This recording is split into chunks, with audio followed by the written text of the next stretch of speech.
This is a KGUN9 On Your Side news update.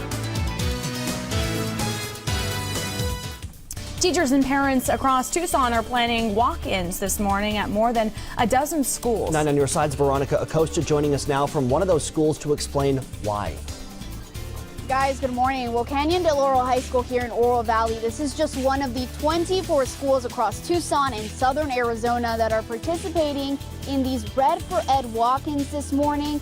Now, teachers, parents, students, they will be wearing their Red for Ed shirts, holding those Red for Ed signs right out in front of the high school before they walk back in to start their days. Now, Bloom Elementary School, Marana High School, and Tucson High School, those are just a few of those 24 schools participating. We will be live here, so make sure you stick with us. We're reporting in Oro Valley this morning. Veronica Acosta, KGUN9 On Your Side. Hi, Veronica, thanks so much. You know, we've also heard from Governor Ducey on this topic. His office released a statement, and it says, quote, the governor has heard from students, parents, teachers, principals, superintendents, and education organizations from around the state on how Arizona can continue to invest in K-12 education above and beyond inflation, in addition to protecting and fulfilling the second year of teacher pay raises as part of the 20 by 2020 plan and restoring additional assistance dollars. We are excited to partner together to get this budget over the finish line.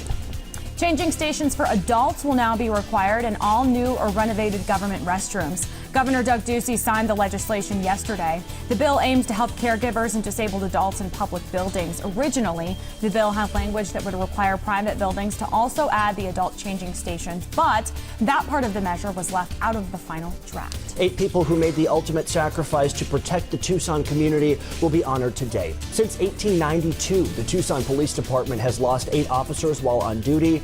At 6:30 tonight, the annual Fallen Officer Memorial will honor those lives in the Memorial Courtyard at TPD headquarters. By a 1-vote margin, Pima County supervisors agreed to accept close to $2 million in federal border security grants they had rejected before. The money comes from Operation Stone Garden. That's a federal program that pays for law enforcement overtime and equipment when it's needed for border security. A federal appeals court has sided with the Trump administration, saying asylum seekers can be sent to Mexico to wait for their cases to come up in U.S. courts. That program started in January. The government argues that sending asylum seekers to Mexico is necessary because otherwise they could spend years living in the U.S. Opponents say it puts asylum seekers' lives in danger. Looking ahead, it's going to be a cool week and a lot cooler than we normally see, right, April? You got it. Yeah, we're usually getting close to about 90 for the norm, and we've seen well above it, and we won't be even anywhere close to that.